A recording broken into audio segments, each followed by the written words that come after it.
Thank you for joining us at the Genius Machines 2020 Virtual Summit.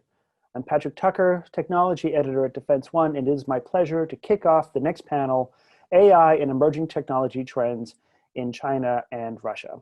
Today, we will look at the government, business, and national security trends in each country to reveal how that competition is unfolding and how the United States can better compete. Joining me today is Gregory C. Allen, Chief of Strategy and Communications at the Department of Defense Joint Artificial Intelligence Center, Sam Bindet, Advisor, Russia Studies Program at CNA Adversary Analysis Group, and Elsa Kania, Adjunct Senior Fellow, Technology and National Security Program at the Center for a New American Security. So welcome all of you. Thank you for joining me today. Thank you. Glad to be here. Yes. Let's start with you, Elsa, and Sam. You watch this space incredibly closely. Artificial intelligence trends in the Chinese government and the Russian government, and artificial intelligence trends in China and Russia. And it's an incredibly important and relevant topic for the U.S. Department of Defense and for national security watchers. For folks at home, this is an increasing area of focus for both countries that are listed in the National Defense Strategy as strategic adversaries. China has a roadmap for AI dominance for the next century that assumes that they're going to be the #1 player in artificial intelligence by the year 2030 and catch up to the United States by at least 2025. And Russia's Vladimir Putin has also said that whoever is able to better leverage artificial intelligence as an emerging technology will rule the world. And they've been making a lot of investments in that area and a lot of experimentation in real world battle contexts, which is not something that a lot of other countries can claim. So these are areas of great concern and also great interest. And the United States Department of Defense is also moving rapidly forward to increase the level of artificial intelligence expertise across the department, to bring artificial intelligence appropriately into more aspects of defense activity. But it's a lot of activity to try and corral, and that's where the Joint Artificial Intelligence Center plays a big role. And so we're very glad to have Greg here first from the JAIC to tell us a little bit about that. But first, again, Elsa and Sam, beginning with you, Elsa, tell us some of the top line trends that you're seeing out of China in terms of artificial intelligence spending and objectives. Thank you, Patrick. Great question. How long do we have? There's certainly a lot to discuss and grapple with on this front as we try to make sense of these trends and the implications for the state of this competition going forward. And if we think about the year 2020 in particular, much of the progress of note has been all about COVID-19. And certainly, if we look at China's national response, which has been relatively successful on a number of fronts, the deployment of artificial intelligence, among other emerging technological techniques, was a major component of that effort, and certainly an aspect of it that the Chinese government is inclined to highlight and propagandize as they claim that the relative success and now economic recovery demonstrates the institutional superiority of their party-state model.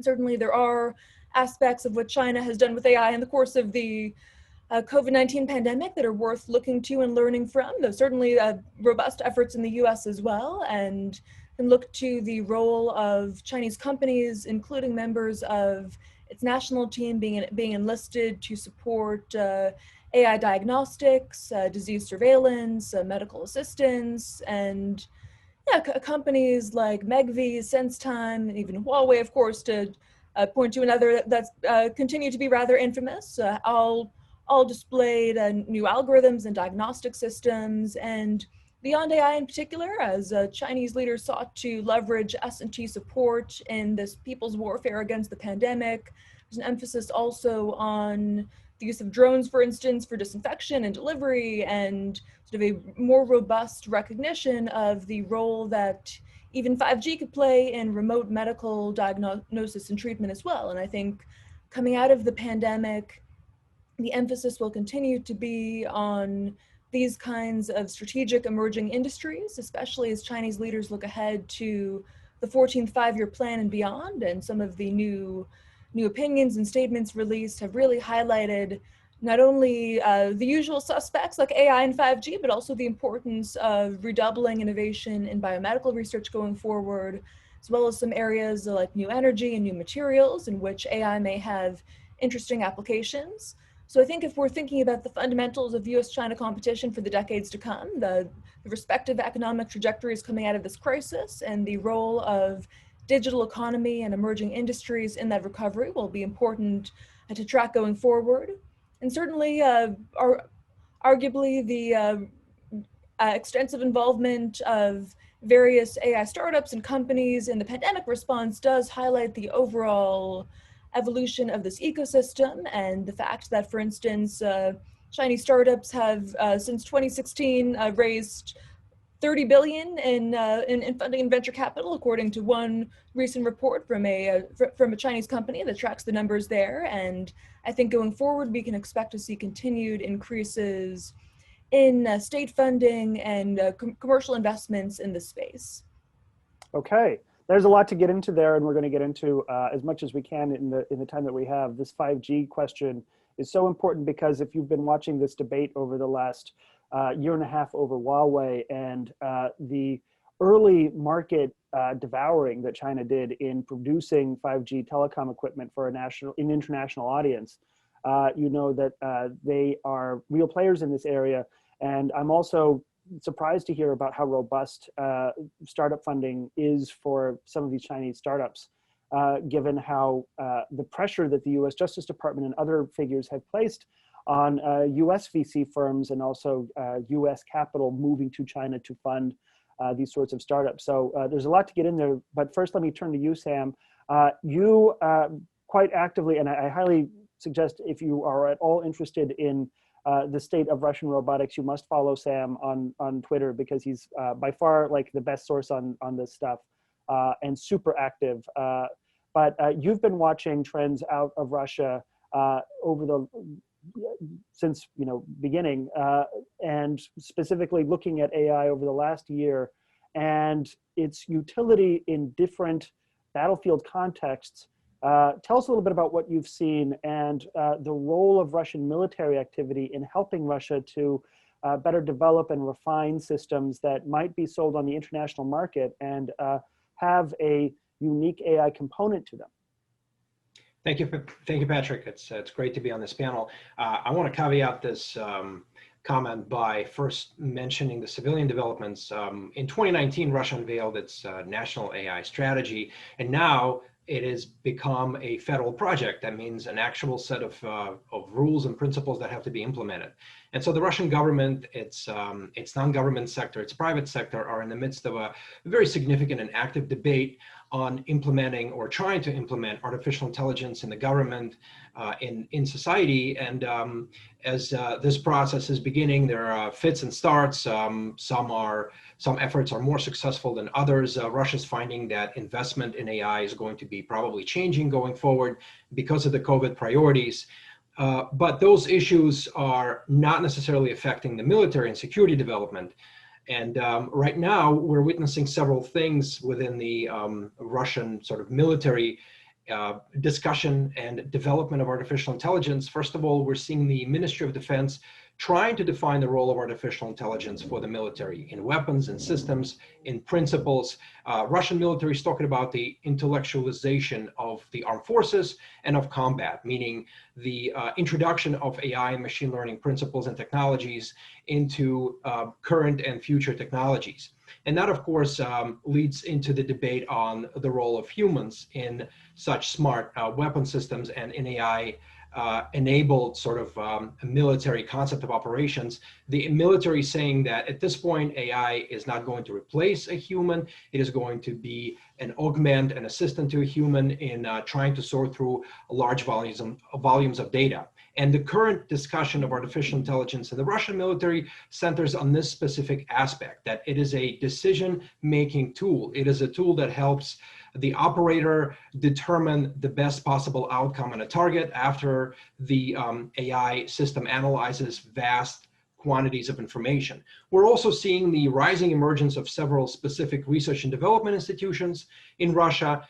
Russia's own DARPA-like institution, Advanced Research Foundation, and Russia's Techno-City, the ERA Technopolis, are emerging as the significant research and development institutions for artificial intelligence. They're hosting discussions, debates.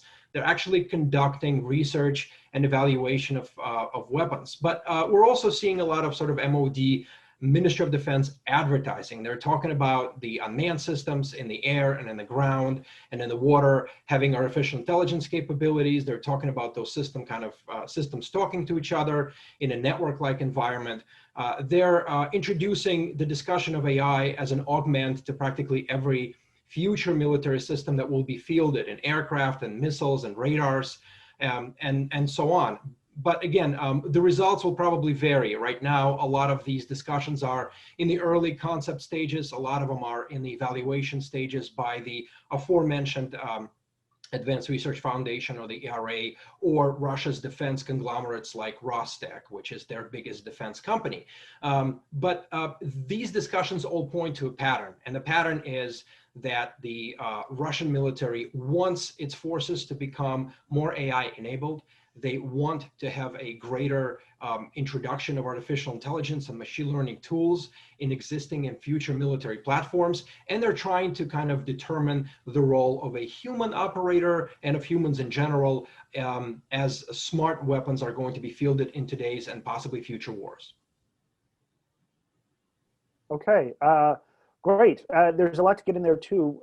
One of the things that struck me about what you just said is how many of those notes kind of echo different things that I've heard from Defense Department leaders in terms of their agenda for artificial intelligence in the military in the years ahead, and particularly coming to terms with new needs for concepts of operation around artificial intelligence, but the idea of embedding AI into much more of what the military does at a practical level, and the removal of the notion of greater autonomous decision-making, this idea that AI is going to be most helpful in a decision support role.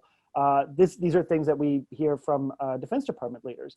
So let me turn now to Greg and tell us a little bit about what the JAIC is going to be doing in the next year to advance an idea of embedding artificial intelligence across the US military, across services, and also what are some of the challenges that the JAIC sees right now in terms of the US military realizing some of its most ambitious goals for leveraging artificial intelligence in the next decade? Well, thanks very much for the opportunity to be with you here today. I think it would be worthwhile to start by pointing out that the Department of Defense created the Joint AI Center, my organization, in the middle of 2018. And we've come a very long way in the time since that creation. In middle of 2018, we were just a handful of folks who had a mandate of creating a new organization, and we didn't have any budget until really Q1 of 2019. So once people and budget started showing up, we recognized just how monstrous the task ahead of us was, which was to transform the Department of Defense to an AI-enabled fighting force. Which is quite incredible when you think about the fact that between active duty military, reservists, and civilians, the Department of Defense has around 3 million folks in it. Many of these individuals are performing time-critical jobs under life and death circumstances. So it's not too surprising that they're pretty heads down and focused on their tasks at hand. And so thinking about how to turn a ship that large and orient it towards a transformational technology such as artificial intelligence, it is a massive task, but it is the one that the Department of Defense has given to the Joint AI Center. So how have we been approaching this over the past few years? Well, I would say that there are really 3 big categories of our activity, and they're oriented around the 3 major problems facing the Department of Defense. So the first category of issues, I would say, is around policy and process. These are the types of barriers to doing AI projects that are simply rooted in the fact that our policies around data governance, our policies around data sharing, our policies around cybersecurity authority to operate, they were not written with a data-focused, AI-enabled fighting force in mind. And so updating those policies is a real challenge. And the Joint AI Center, if we were in charge of this alone, we would have no hopes of accomplishing this task. But fortunately, we are in charge of synchronizing the department's efforts. And that's why we at the Joint AI Center chair the executive steering group across the Department of Defense that has representation from leadership at each of the armed services, each of the combatant commands, and each of the relevant DoD AI organizations across the entire research to fielding life cycle. We can get the right folks in the room, identify the policy and process barriers that make developing and fielding high quality AI systems hard, and actually get through the process of reform. And you're going to see additional AI issuances and policy reforms and process reforms coming out of this process this year, in fact. The second thing I would highlight is the technical barriers to AI adoption across the DoD. Essentially, we have inaccessible data and legacy software applications that are often siloed, non-standardized, and inaccessible to the software development teams that need them. We ask ourselves constantly, what makes life as a software developer trying to develop high-performing applications for the DoD, what makes the life of those developers hard? Because each of those represents the technical barriers to AI adoption. And anything that makes the life of a software developer hard is also going to make the life of a machine learning software developer hard. And these are the kinds of issues that we're really interested in.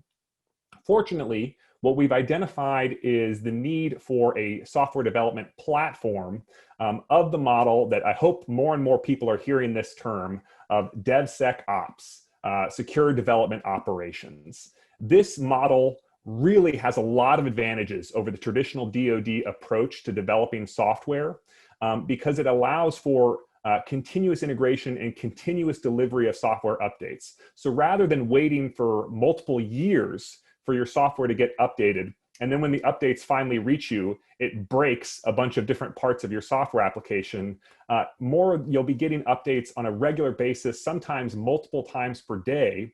And those updates are being delivered and designed based on the feedback that you are giving the development team that supports you.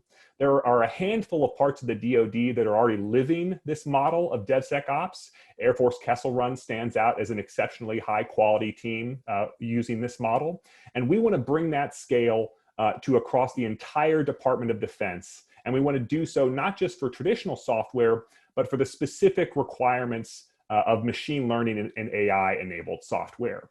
And that's why the JAIC is developing the Joint Common Foundation. This is going to be the software development platform of choice across the DoD for machine learning-enabled software.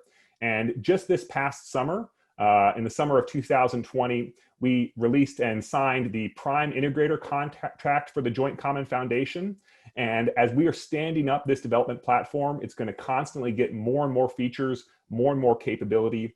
And we're really excited to begin onboarding more and more different developer communities across the DoD and the defense industrial base so that they can actually start tackling these technical barriers that have limited their productivity head on and actually start having the sort of high quality software development experience that you might see in the traditional private sector. And the third big category of activity that the JAIC is undertaking since our founding is the one that we are best known for, which is coming up with specific AI-enabled products. This is trying to tackle the fact that we need precedents and playbooks and lessons learned for how to do AI development programs across the DoD. Some of these projects are really useful because they're so quick and easy to learn from. Our humanitarian assistance and disaster relief efforts and our predictive maintenance efforts stand out because so much of the data sets associated with those activities is unclassified, which means it's much easier to sign contracts. It's much easier to collaborate with private industry so that you can learn incredibly rapidly. But ultimately, the lessons learned harvested from those programs are going to be fed back into our primary product development efforts, which this year is going to be under our Joint Warfighting Mission Initiative. In fact, we're going to be spending as much on joint warfighting as the rest of our mission initiatives combined, which really should give you an illustration that this is our primary focus in the product development size of our activities. And I'll just highlight one specific subset of that, which is our efforts around joint all-domain command and control. This is a key focus for the entire Department of Defense, And we at the JAIC are happy and excited to be supporting the elements of this activity that are going to be AI enabled. We have a great partnership with several of the armed services that are leading in this effort. And we think it's going to be a really exciting fiscal year 2021 for us. Okay, there's a lot there to go through. Thank you for highlighting all of that those different aspects of activity. The Joint Common Foundation is going to play a huge role in DoD AI efforts going forward. And I want to turn to some of the things you said, and then turn to Elsa and Sam. First, Elsa, this idea of data standardization being kind of a barrier to the Defense Department realizing some of its AI ambitions and the need to basically do that, to create a standard across the Defense Department. Is this something that China experiences at all? Is there a data standardization problem in the Chinese military or even across like Chinese industry? Or is that something that command and control type of government doesn't have to worry about because they were able to create all the standards uniformly for everybody? Great question. I guess I'd say to start that for all that China aspires to have top-down, fully strategic and centralized control, the reality may diverge from that in practice in some cases, and certainly Chinese military officers and scientists have complained at times about the difficulties of working with defense big data, and especially if you think about the PLA's current stage in its development, which it characterizes as being a force that is at once trying to undertake mechanization, informatization, and intelligentization. And we've seen PLA reforms underway since 2016 that are intended to promote greater jointness in particular. And these efforts are gaining some traction, and the creation of a more centralized approach to scientific development as well as equipment development under the Central Military Commission can be a mechanism to promote that. But I'd say I have not seen robust indications that the PLA has a sort of fully centralized and mature approach at this stage. There certainly are hubs and center of gravities, notably the Academy of Military Sciences National Innovation Institute of Defense Technology, which has set up an AI research center that is continuing to recruit and expand and serve as a hub for much of this work, as well as different efforts underway with the National University of Defense Technology. But the Chinese innovation ecosystem overall is quite diverse in some respects and may still be fragmented. If you look at the different services and their own efforts, the various state-owned conglomerates within the Chinese defense industry, and there are a number of seminars and symposiums on the question of defense big data, and I think efforts to develop a more unified approach overall. But it's not clear that there's an exact equivalent to some of what's happening in the JAIC, or at least, at the very least, there's lesser transparency about it. But going forward, I think we can expect to see continued improvements on this front, and certainly some of the efforts underway, such as more contests and competitions that are trying to bring more stakeholders to bear in this space are interesting. So for instance, at the moment, there is a national competition underway sponsored by the Central Military Commission that is bringing together different contenders to submit AI algorithms on a common platform for attack and defense in a joint operation scenario where the Chinese side is attacking a blue island. So you can imagine the sort of scenarios that may be in mind for this game style competition. And at least in that case, there's a common platform, algorithms are being submitted and trained to try to develop that sort of capability for command decision making, at least in a virtual environment. And so I think this is at least one concrete indication of where there are initiatives trying to bring together different stakeholders to develop algorithms for a single environment. I'm sure there are more underway beyond that, and I think in terms of the progression of intelligentization as a whole within the PLA, there are definitely quite a diverse array of different research and development initiatives. And one thing that I have on my calendar and will be tracking is a new conference, the latest iteration of a conference coming up early next month on intelligent and intelligentized equipment, which will be a display and an expo that will feature a number of the different different projects and applications across different companies and research institutes, everything from unmanned and intelligent robotics to new techniques for command and control. And I think for the PLA as a whole, their efforts are, in some respects, informatization as a strategy has been criticized by Chinese experts as having suffered from a lack of standardization in the past. So I think there are some indications the PLA is trying to learn from that going forward and start to develop greater standardization and integration across the force, including in building upon, for instance, the work that was done to develop the integrated command platform, and which is intended as a system for joint operations that intends to start to incorporate more big data analytics and machine learning in support of more of a common platform that is more adaptive and capable for a more complex operational environment. So I think there are a lot of initiatives underway across the PLA. I think there are efforts and a recognition of the importance of greater standardization, and including with regard to data. But I think the problems that can arise with a bureaucracy and complex organization are not entirely evaded by the fact that the Chinese system is notionally characterized by more top-down command, since the challenges of putting that into practice in actuality remain difficult, especially given the to some degree diversity of levels of modernization across different elements of the PLA as a whole. Is there an equivalent within the PLA of the JAIC? Do they have a entity whose job it is to synthesize all of these efforts and produce something that will carry across the entire PLA, some centralization entity that does that? Let's see, I think the closest equivalent would be some of the efforts under the Academy of Military Science and National University of Defense Technology, since these are sort of leading scientific research institutions and universities respectively in their work. And certainly some of the efforts coming from the Central Military Commission's Science and Technology Commission and Equipment Development Department are intended to promote a more cohesive approach to research and procurement. Mm-hmm. But yeah, there are similar institutions that I think have comparable responsibilities. But yeah, and of course the Joint Operations Command Center and department respectively also are focused on a similar mm-hmm.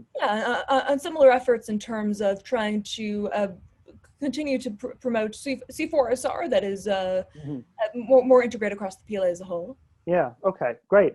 So that, it sounds like what strikes me about what you just said, they're now trying to launch new efforts that are aimed at bringing together different elements across all of the domains, across land, sea, et cetera, and striking at that big vision of joint all-domain warfare, which is the same thing the US military, as Greg just alluded to and which we've all seen, is heavily invested in right now, creating that. And so that parallel strikes me as interesting and a bit terrifying. But let me go to you, Sam, because one of the other things that Greg mentioned is the future of DevSecOps.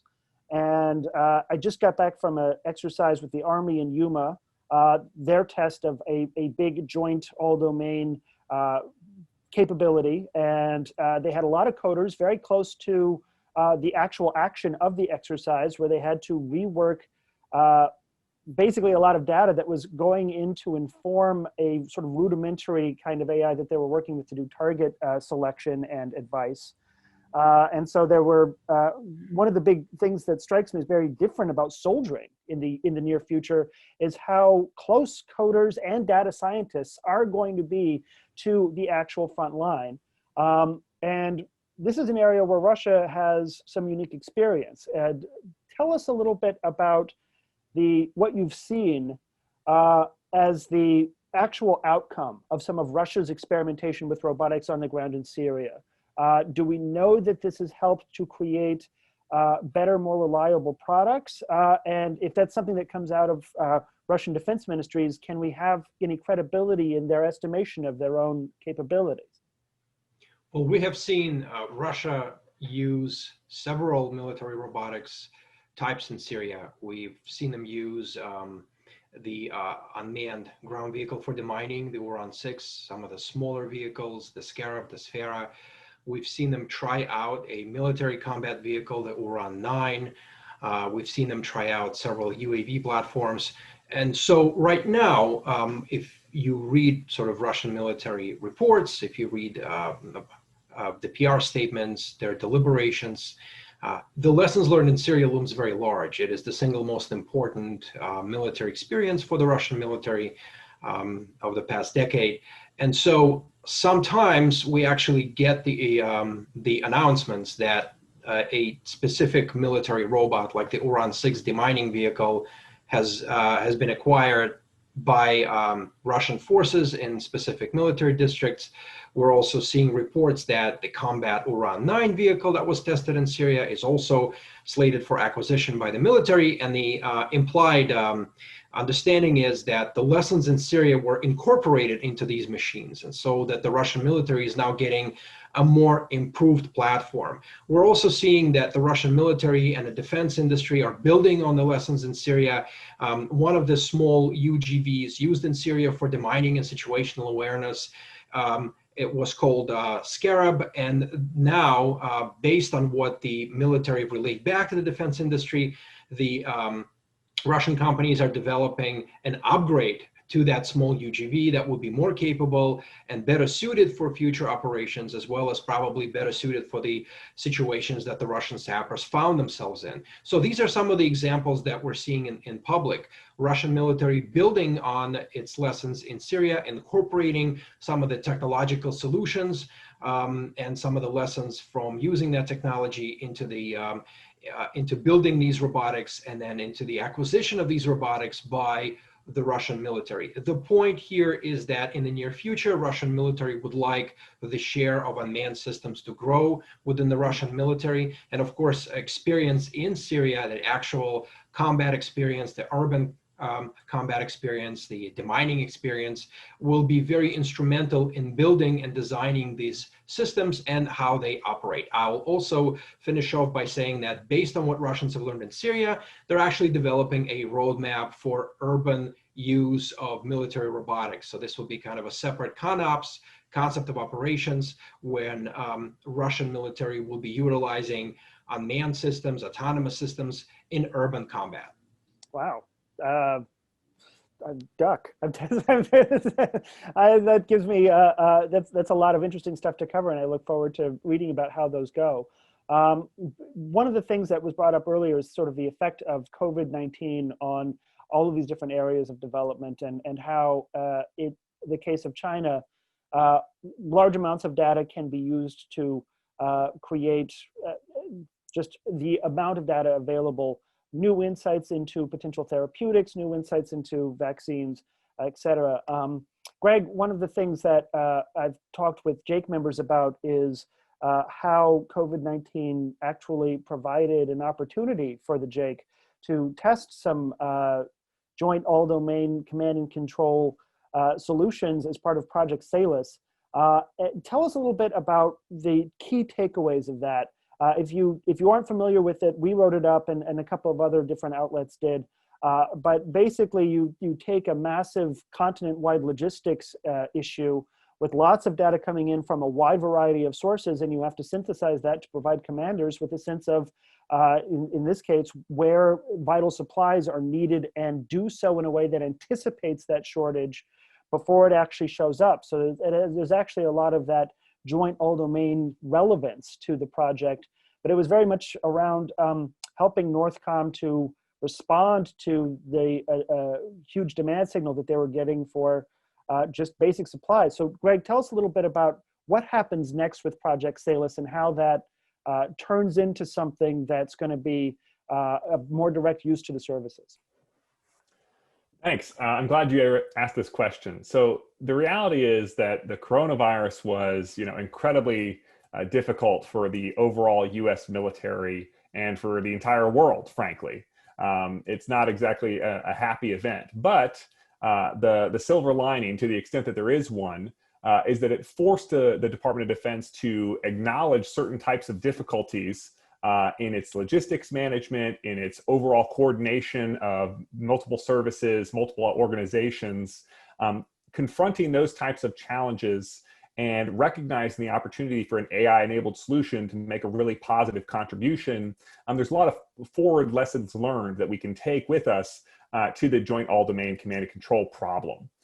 So to take a step back, Project SALUS is in cooperation between the Joint AI Center and also the National Guard and US Northern Command. And it was really trying to integrate an enormous diversity of different types of data sets, going off infection counts in different regions, logistics supply counts of different National Guard units, really just a ton of different diverse data sets, and using actually, in many cases, unsupervised learning to try and detect patterns to anticipate problems before they arose. And of course, there's more applications than just that, but the basic point being, where can you identify you are trending towards a problem right now, even if it doesn't feel like it today. You should expect bad things to be happening in your community that are going to require some kind of active response in the near future. And in close cooperation with the folks who were actually on the ground trying to assist in the response to the coronavirus pandemic in the continental United States, there was a lot of productive learning about how do operational units manage their data today when they are given a mission that changes on such an ongoing basis. Really nobody in the National Guard was in the pandemic response business prior to the coronavirus, and suddenly a massive chunk of the workforce and the service staff is engaged in this effort at really short notice. And so how do you learn as quickly as possible, and how do you use data to enable insights as quickly as possible? Those are all things that are really quite useful. And the partnership that we have with US Northern Command is really something that we're going to be carrying forward as we're working on problems like JADC2. And in some cases, there's actually real technology, tools that we built coming out of Project SALUS that we think actually are repurposable in a productive way for stuff like joint all-domain command and control. Awesome. We don't have a ton of time left, but I want to go back to Elsa and Sam on an issue that I think is vital, of a lot of interest to folks that are watching great power competition play out. We've seen indications in terms of public statements between Chinese officials and Russian officials hinting at greater collaboration, particularly around emerging technology. So in the field of AI, we outlined some of the individual institutions that exist in both countries. Where is there an opportunity for collaboration, and where are there red lines? Is the Chinese government, for instance, interested in providing the enormous data set that it has on its own civilian population to Russian academic institutions to create things? And vice versa. Russia has just Moscow alone has a huge amount of biometric data on citizens of Moscow. Is there going to be data sharing as part of potential AI collaboration between Russia and China? Or is it more in the area of academic algorithm development and theorem proving? What does the future of that collaboration look like, and where are the red lines? I'll go to first Elsa and then Sam. That's a great question. Definitely a lot to watch on that front, and coincidence of interest between China and Russia, despite a level of mistrust that remains underlying, and seeing a lot of rhetorical commitment to cooperation and innovation. This is notionally the year of innovation cooperation between China and Russia, though that's been somewhat disrupted by the pandemic. There have still been various events and symposiums and attempts to convene Chinese and Russian researchers and enterprises to foster greater collaboration. Some of the tangible results of this drive so far have been limited, but there are starting to be indications that Chinese enterprises are moving more into the Russian market, especially as they see options closed to them or suspicions arising elsewhere. And certainly greater sharing of data is a possibility, though that may be limited given some of the potential sensitivities and concerns of internal security when it comes to certain data sets. An interesting question as well will be, as we've heard from Sam, Russia has been actively applying lessons learned from Syria and its own military development. Some of that data, some of those insights are potentially valuable to the Chinese military as well, given that the PLA does not have that kind of contemporary experience in combat and has been in a position of having to learn without fighting in peacetime. And certainly there have been a deepening military-to-military engagement and cooperation as well, including in some elements of defense technological development. So I think that that will be worth watching going forward in terms of how much either data of relevance to military systems may be shared or pooled in some forms. And I think beyond that as well, there are, when we think about the scope of Chinese and Russian scientific collaboration as a whole, a contrarian perspective would be that there has been a shallowness to it, that it remains to be seen whether that will deepen and we'll see more substance. So for instance, for all the talk of a so-called Cold War between the US and China, there is much more extensive engagement between American and Chinese scientists, and patterns of co-authorship and collaboration, even despite all of the disruption during the pandemic, has remained quite robust. The US and China are still each other's largest and most significant partners in many elements of science, including AI by most accounts. And that may start to change given the frictions and geopolitical contradictions that are coming into play, but there has not been, there has not yet been a surge to similar levels of co-authorship or research collaboration between Chinese and Russian researchers to date. But as China tries to diversify their partnerships and promote greater international cooperation in science, as well as to increase their influence in the global research environment, we could start to see that trend change. So I think there's definitely a lot to watch on this front going forward. And Sam and I have had a couple of pieces out on this, and we're continuing to try to make sense of where these trends are going. Yeah, Sam, what do you see there as where there's opportunity for China and Russia to actually collaborate on AI beyond sort of high-level statements to intimidate the rest of the world, and where are there going to be barriers? And then I'll turn to Greg, who also has a thought on this subject.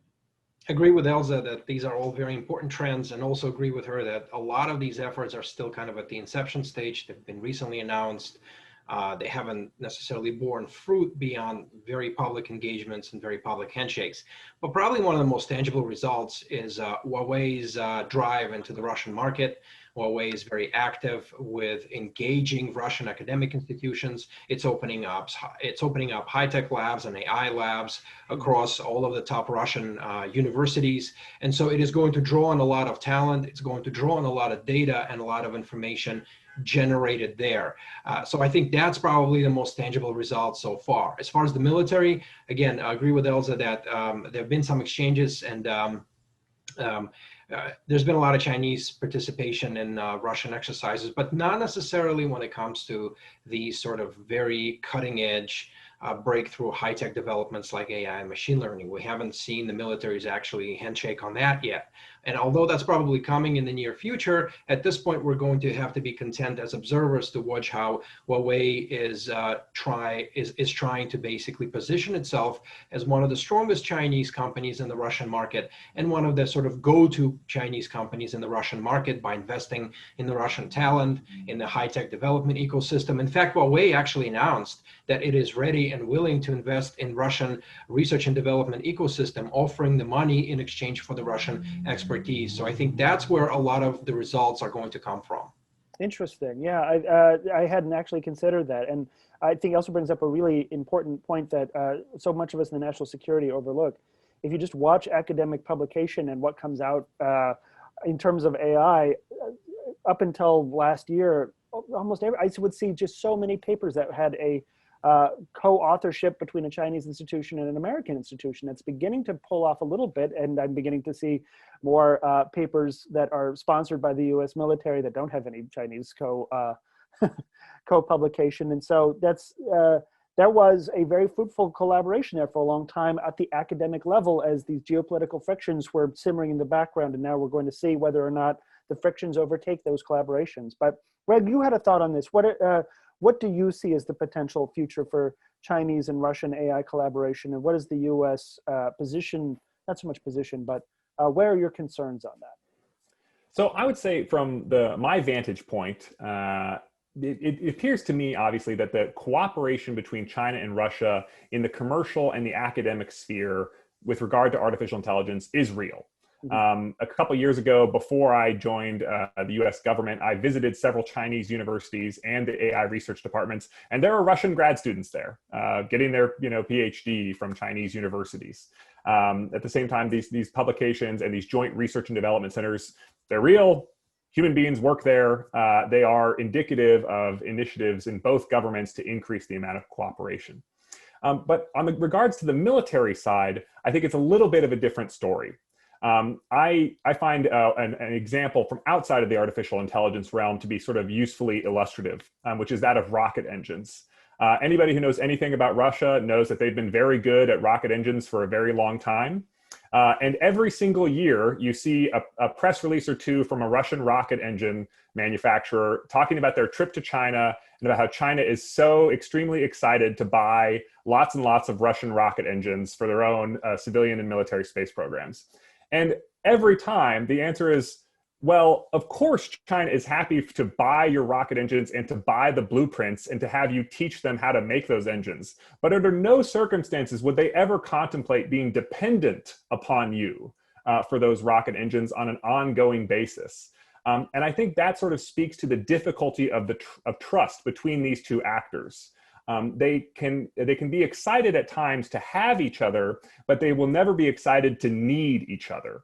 And I think that's a big difference between those two countries and true allies, which is what the United States has and what we're committed to in part of our AI strategy.